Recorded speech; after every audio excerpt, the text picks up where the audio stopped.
الحمد لله نحمده ونستعينه ونستغفره ونؤمن به ونتوكل عليه ونعوذ بالله من شرور أنفسنا ومن سيئات أعمالنا من يهده الله فلا مضل له ومن يضلله فلا هادي له ونشهد أن لا إله إلا الله وحده لا شريك له ونشهد أن سيدنا ومولانا محمدا عبده ورسوله صلى الله تعالى عليه وعلى آله وأصحابه وسلم تسليما كثيرا كثيرا وداعيا إلى الله بإذنه وسراجا منيرا أما بعد فأعوذ بالله من الشيطان الرجيم بسم الله الرحمن الرحيم لقد كان لكم في رسول الله أسوة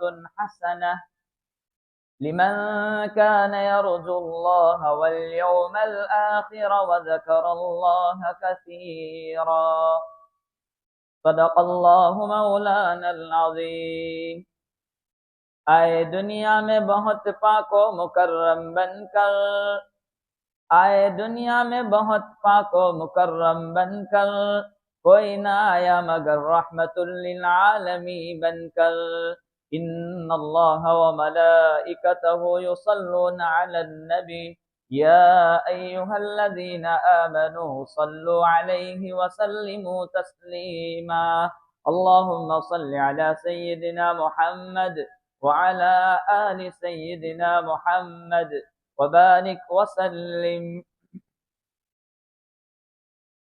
قابل صد تکریم معزز بزرگان محترم اور عزیز ساتھیو، حضرت نبی کریم صلی اللہ تعالی علیہ وسلم کی سیرت طیبہ اور آپ کی پاکیزہ زندگی کے عنوان سے گفتگو چل رہی ہے. گزشتہ میں نے یہ عرض کیا تھا کہ رسول اکرم صلی اللہ تعالی علیہ وسلم تنہائی میں جا کر کے اپنے پروردگار کو یاد کرتے، وہاں جا کر کے اپنے گھر سے توشہ لے جاتے اور اپنے پروردگار اپنے پیدا کرنے والے کی عبادت میں برابر مشغول رہتے. یہ سلسلہ چل رہا تھا کہ اچانک ایک مرتبہ آپ غار حرا میں تھے اور آپ کی عمر شریف 40 سال کو پہنچی. ایک فرشتے نے آ کر کے سلام کیا اور سلام کے بعد نبی کریم صلی اللہ تعالی علیہ وسلم سے عرض کیا اقرا، آپ پڑھیے. رسول اکرم صلی اللہ تعالی علیہ وسلم نے فرمایا ما انا بقارئ، میں پڑھنا جانتا ہوں. فرشتے نے آپ کو دبایا، پھر کہا آپ پڑھیے، تو وہی جواب ما انا بقارئ، میں پڑھنا جانتا ہوں. چنانچہ 3 مرتبہ آپ کو دبایا. تیسری مرتبہ دبانے کے بعد فرشتے نے آپ سے کہا اقرا، پڑھیے. تو رسول اکرم صلی اللہ تعالی علیہ وسلم نے ابتدائی 5 آیتیں جو پہلی وہی اتری، اقرا بسم ربک الذی خلق خلق الانسان من علق اقرأ وربك الأكرم الذي علم بالقلم علم الانسان ما لم يعلم. یہ 5 آیتیں رسول اکرم صلی اللہ تعالی علیہ وسلم نے پڑھی. تقریباً دنیا پر 600 سال ایسے گزر چکے تھے کہ آسمان سے زمین پر کوئی وحی نہیں آئی تھی. حضرت عیسیٰ علیہ السلام کے دنیا سے جب آسمان پر اٹھا لیا تو تقریباً 600 سال ہو چکے تھے. 600 سال کے بعد پہلی وحی دنیا میں آ رہی ہے، وہ تعلیم اور ایجوکیشن کی وحی آ رہی ہے.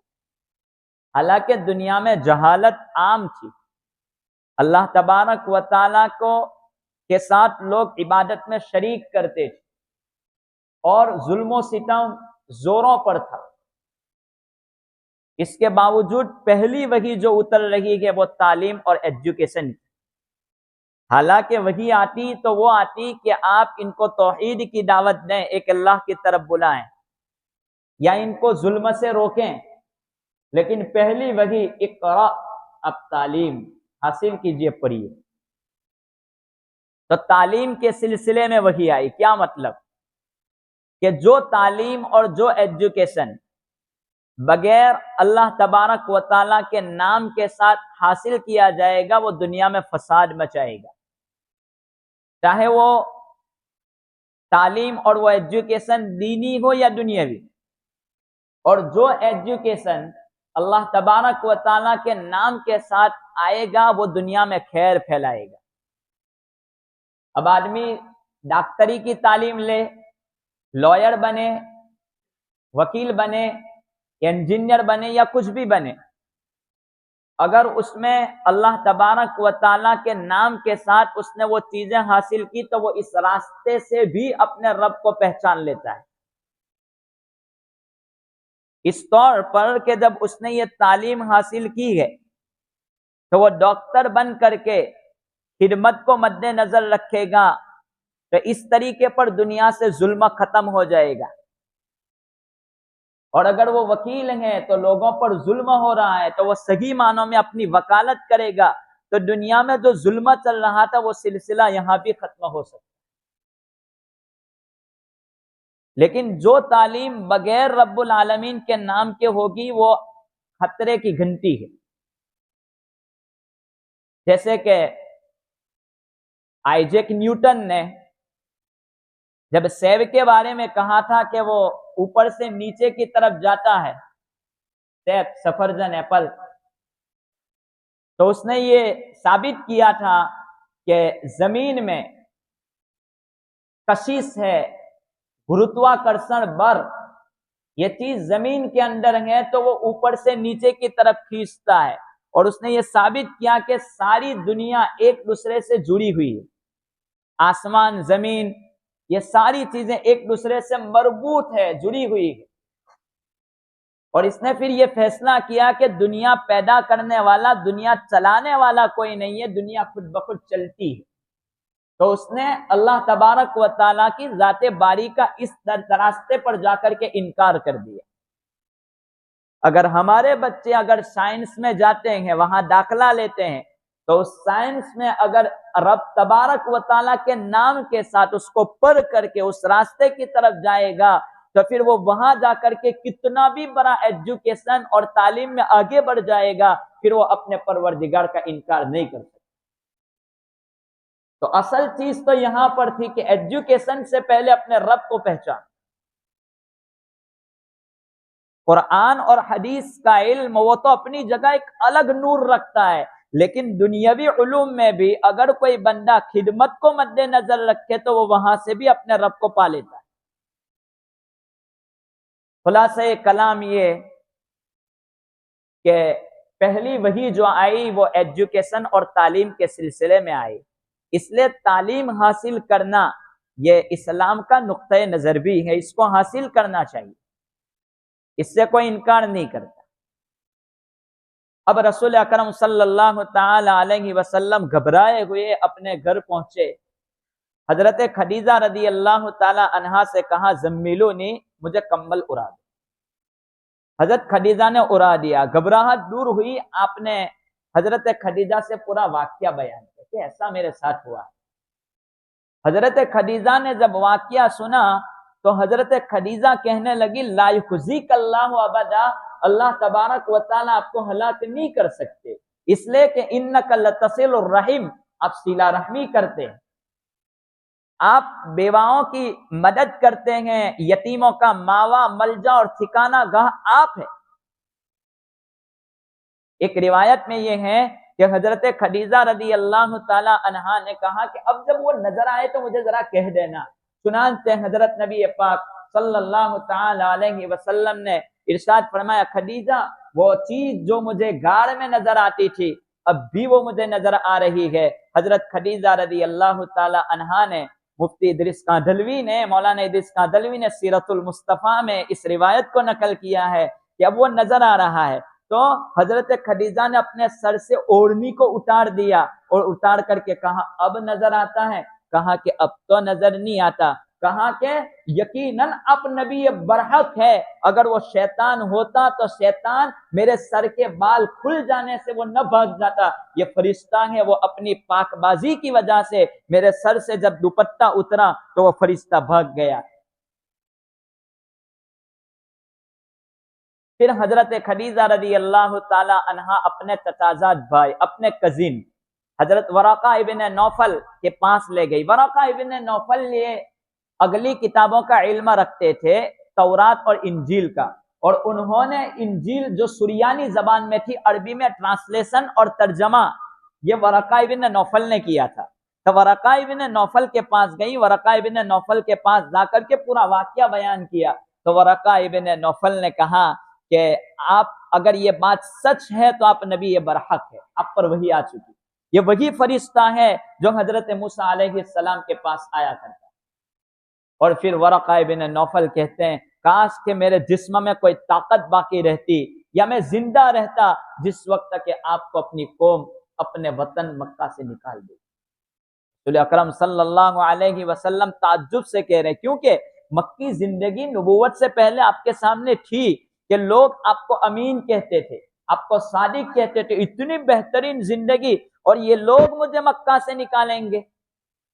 تو کہنے لگے ورقہ ابن نوفل کہ یقیناً آپ کو نکالیں گے، اس لیے کہ جو بھی نبی آیا ہے اور حق بات جب اس نے کہی ہے تو قوم نے ان کو ستایا ہے، آپ کو بھی ستایا جائے گا۔ حضرت نبی پاک صلی اللہ تعالی علیہ وسلم اپنے گھر پہ آئے۔ اب اس واقعے میں چند باتیں دیکھنے جیسی ہے۔ پہلی بات کہ اگر کوئی آدمی پریشان ہو، گھبرایا ہوا ہو، تو اس بندے کو اپنے گھر جا کر کے اپنے گھر والوں سے حالات بتلانے چاہیے، چاہے بچہ ہے تو اپنے ماں باپ کو، بیوی شوہر ہے تو اپنی بیوی کو۔ لیکن آج کل عالم کچھ الٹا ہے، باہر والے سب جانتے ہیں، گھر والے کچھ جانتے نہیں ہیں، ماں باپ کو پتہ تک نہیں چلتا۔ جب گڑبڑ میں آ جاتے ہیں اس وقت ماں باپ کو آخر میں پوچھتا ہے اب میرے لیے راستہ کیا ہے، حال یہ نہیں ہے۔ اور تو حضرت خدیجہ کے پاس سمجھدار ہونا چاہیے گھر والا، یہ پوری بات ان کے سامنے رکھنی چاہیے۔ اور پھر کہتے ہیں کہ ہمارا کوئی راستہ نہیں ہے۔ حضرت خدیجہ رضی اللہ تعالی عنہا کے سامنے بات رکھی تو آپ کو تسلی ہوئی، اور تسلی میں کہا کہ آپ صلہ رحمی کرتے ہیں۔ اسی سے علماء نے لکھا ہے کہ اگر کوئی بندہ دنیاوی زندگی میں صلہ رحمی کرتا ہے، رشتہ داروں سے تعلق اچھے رکھتا ہے، اپنے گھر والوں سے مل جل کر رہتا ہے، ان سے انبن نہیں کرتا، اپنی بیوی کے حق ادا کرتا ہے اور بیوی شوہر کے حق ادا کرتی ہے، اپنے بھائیوں کے، اپنے ماں باپ کے حقوق ادا کرتا ہے، رشتہ دار توڑتے ہیں وہ جوڑتا ہے، تو آخرت میں تو بدلہ ملے گا ہی ملے گا، دنیاوی زندگی میں بھی وہ آسمانی آفتوں سے محفوظ رہے گا۔ کیونکہ حضرت خدیجہ کا جملہ دیکھیں کہ اللہ آپ کو ہلاک نہیں کریں گے، اس لیے کہ انک لتصل الرحم لا یخزیک اللہ ابدا، اللہ آپ کو ہلاک نہیں کریں گے اس لیے کہ آپ صلہ رحمی کرتے ہیں۔ اگر کوئی یہ چاہے کہ دنیاوی زندگی میں اس کے کاروبار میں برکت ہو، رزق میں برکت ہو، اس کے کام آسانی سے نکل جائے، اس کی عمر میں برکت ہو، تو اس کو چاہیے کہ رشتہ دار توڑے وہ اس کے ساتھ جوڑتا رہے۔ انک لتصل الرحم۔ آج کل سارے علاج کرتے ہیں لیکن یہی مسئلہ ہے، تہجد کی نماز پڑھتا ہے، 5 وقت نماز پڑھتا ہے اور قرآن کریم کی تلاوت کرتا ہے، سب کچھ کرتا ہے، پوچھتے ہیں تیری ماں کی کیا خبر، تو کہا کئی دنوں سے بات نہیں ہوئی، تیرے بھائی کا کیا عالم ہے، کہا اس کی بات چھوڑو۔ انک لتصل الرحم، سب کچھ کرتا ہے، کہتے ہیں اتنی نماز پڑھتا ہوں، سب کچھ کرتا ہوں، مول صاحب برکت ہی نہیں ہے۔ دیکھو کہیں نہ کہیں آپ کی صلہ رحمی میں کمی واقع ہے۔ صلہ رحمی کرنے والے آدمی کے متعلق زندگی میں برکت ہے، اس کی موت میں بھی برکت ہے، مرتے وقت کلمہ بھی اس کو نصیب ہوتا ہے۔ تو تعلقات جوڑنے کی فکر کریں۔ حضرت خدیجہ کا یہ جملہ ہمارے لیے بھی سبق ہے، انک لتصل الرحم، اگر آپ برکت چاہتے ہیں رزق میں، تعلقات جوڑو توڑو نہیں۔ خیر تو آدمی کو اپنے گھر والوں کے سامنے بات رکھنی چاہیے اگر سمجھدار ہو، لیکن آج کل تو دوستوں کے سامنے بات آتی ہے، گھر والوں کے سامنے کوئی بات آتی نہیں ہے، اور ماں باپ کو تو کوئی سمجھتا ہی نہیں ہے، اور کہتا ہے میرے ماں باپ کو کچھ سمجھ میں نہیں آتا، وہ اپنی پرانے طریقے پر جینا چاہتے ہیں۔ اب ماڈرن زمانہ ہے، نئے طریقے پر جینا چاہیے۔ تو اپنے ماں باپ کو کیا سمجھتا ہے؟ جب تو چھوٹا تھا، 1 مہینے کا تھا، تو روتا تھا، تو تیری ماں کہتی تھی یہ پیٹ میں درد ہے اس وجہ سے رو رہا ہے۔ جس وقت ساری دنیا نہیں سمجھتی تھی، تیری ماں اور تیرا باپ سمجھتے تھے کہ کیوں روتا ہے۔ اور آج جب تو کہ بڑا ہو چکا تو تو کہتا ہے میرے ماں باپ کو سمجھ میں نہیں آتا۔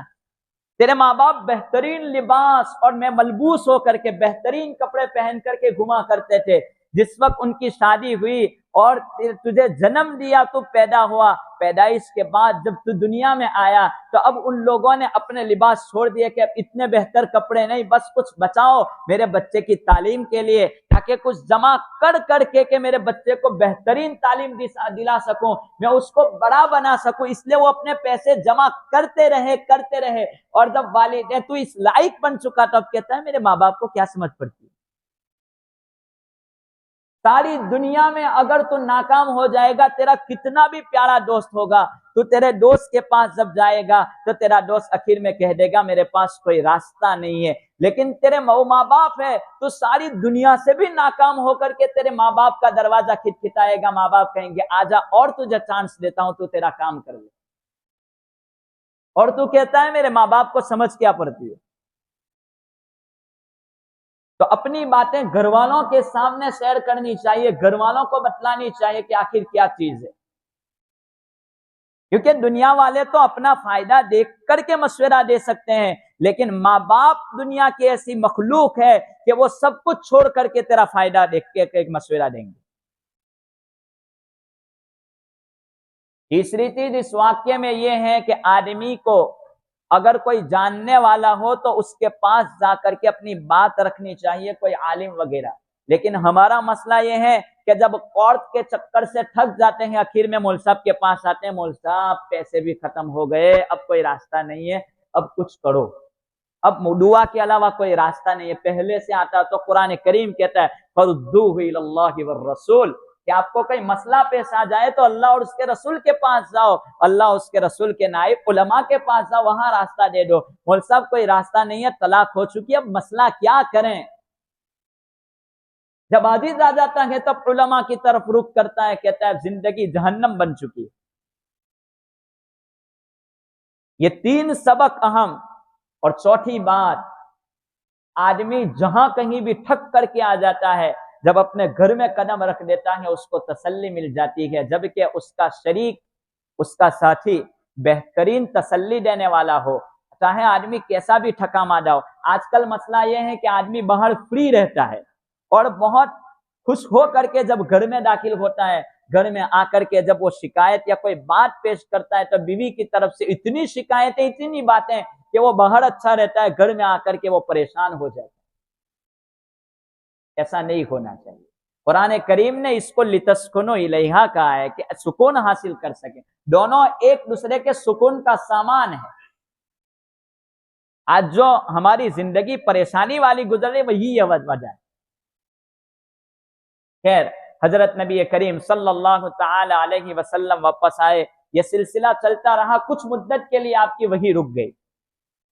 پھر دوسری مرتبہ آپ ایک مکہ کی ایک باری میں چل رہے تھے، ایک وادی جہاں پر آپ کا گزر ہوا، تو وہاں پر چل رہے تھے، ایک فرشتے نے آپ کو بلایا محمد۔ حضور نے دیکھا کوئی نظر نہیں آتا، پر پھر جب اپنی نظر پھرا کر کے دیکھا، ایک فرشتہ وہی جو پہلی مرتبہ آپ نے دیکھا تھا، وہ فرشتہ کہتا ہے یا ایھا المزمل قم اللیل الا قلیلا، پھر آیا یا ایھا المدثر قم فانذر وربک فکبر وثیابک فطہر، کمبل اوڑھنے والے اٹھ جائیے، کھڑے ہو جائیے، لوگوں کو ڈرائیے۔ پھر آپ کو وضو سکھلایا گیا، آپ کو نماز سکھلائی گئی۔ پھر نبی پاک صلی اللہ تعالی علیہ وسلم نے یہ بات جب آئی تو اپنے گھر جا کر کے حضرت خدیجہ کے سامنے یہ بات کہی کہ مجھے نبی بنایا گیا ہے، حضرت خدیجہ نے کہا میں آپ کی نبوت کو مانتی ہوں، میں آپ کو نبی مانتی ہوں، اللہ ایک۔ زید ابن حارثہ جو آپ کے غلام تھے، اصل میں وہ حضرت خدیجہ کے پاس غلام بن کر کے آئے تھے، زید ابن حارثہ۔ ڈاکوؤں نے زید ابن حارثہ کو پکڑ لیا تھا اور ڈاکوؤں نے آپ کو بیچ دیا تھا۔ وہ بکتے بکتے حضرت خدیجہ کے پاس آئے تھے۔ حضرت خدیجہ نے زید ابن حارثہ کو دے دیا تھا نبی پاک صلی اللہ علیہ وسلم کو، یہ آپ کی خدمت کرے گا۔ تو نبی پاک صلی اللہ علیہ وسلم کے پاس زید ابن حارثہ رہتے تھے۔ اب یہ زید ابن حارثہ کون ہے؟ اس کا ماں باپ بہت رویا کرتے تھے، اس کے گھر والے اپنے وطن میں بہت رویا کرتے تھے۔ حج کے قافلے آتے تو کہتے کہ میرا بیٹا اگر زید کہیں پر کسی کو نظر آ جائے تو مجھے اطلاع دے دینا، مجھے خبر دے دینا۔ چنانچہ ایک مرتبہ نبی پاک صلی اللہ تعالی علیہ وسلم وہاں پر تھے، مکہ میں ایک قافلہ آیا تھا اور قافلے نے دیکھا یہ زید تو یہاں پر ہے، حارث کا بیٹا۔ چنانچہ اپنے ماں باپ کو جا کر کے خبر دی تو وہ ان کے چچا، ان کے بھائی وہاں سے آئے مکہ المکرمہ، اور مکہ آ کر کے نبی پاک صلی اللہ تعالی علیہ وسلم کا پتہ پوچھ کر کے وہ لوگ آئے اور آ کر کے کہنے لگے، وہ ڈھیر سارا مال لے کر کے آئے اور آ کر کے کہنے لگے ہم جو چاہے جتنا مال چاہے آپ کو دے دیتے ہیں، زید ہمارا بیٹا ہے، آپ انہیں آزاد کر دیں، وہ ہم کو دے دیں۔ رسول اکرم صلی اللہ تعالی علیہ وسلم نے فرمایا اگر زید آنا چاہے تو مجھے کوئی مال نہیں چاہیے، اتنی سی بات آپ کہتے ہیں، بغیر مال کے زید آپ کے حوالے کر دیا جائے گا، زید کو بلاتا ہوں، اگر وہ نہ آنا چاہے تو میں زبردستی اس کو آپ کے حوالے نہیں کر سکتا۔ چنانچہ زید کو بلایا، زید رضی اللہ تعالی عنہ آئے اور آ کر کے کہا ان کو پہچانتا ہے؟ کہا یہ تو میرا ابا ہے۔ کہا یہ تو کہ یہ میرے چچا ہے، یہ میرا بھائی ہے۔ کہا کہ یہ لوگ آپ کو لینے کے لیے آئے ہیں، فیصلہ آپ کو کرنا ہے، آپ کو جانا ہو تو آپ کو اجازت ہے، آپ کو یہاں رہنا ہو تو بھی آپ کو اجازت ہے۔ زید ابن حارثہ نے تھوڑی دیر سوچا، سوچنے کے بعد زید ابن حارثہ نے کہا اے محمد صلی اللہ تعالی علیہ وسلم، میں تو آپ کے ساتھ رہنا پسند کرتا ہوں، میں اپنے ماں باپ کے ساتھ جانا نہیں پسند کرتا۔ تو زید ابن حارثہ کے والد حارثہ نے کہا کہ بیٹے تو غلامی کو پسند کرتا ہے، آزادی کے مقابلے میں تجھے کیا ہو چکا؟ کہا کہ آپ جانتے نہیں ہیں یہ نبی کی محبت، محمد کی محبت کو آپ جانتے نہیں ہیں، بس میں تو انہی کے پاس رہنا چاہتا ہوں۔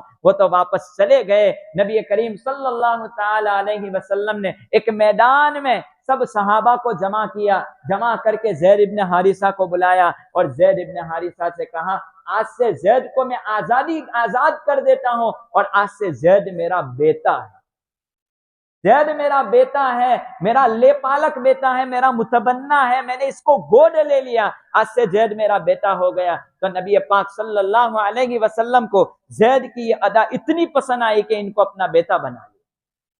تو زید ابن حارثہ آپ کے پاس تھے تو ان کے سامنے اسلام پیش کیا۔ یہ زید ابن حارثہ جو پہلے اسلام میں داخل ہوئے ہیں غلاموں میں، تو یہ زید ابن حارثہ رضی اللہ تعالی عنہ۔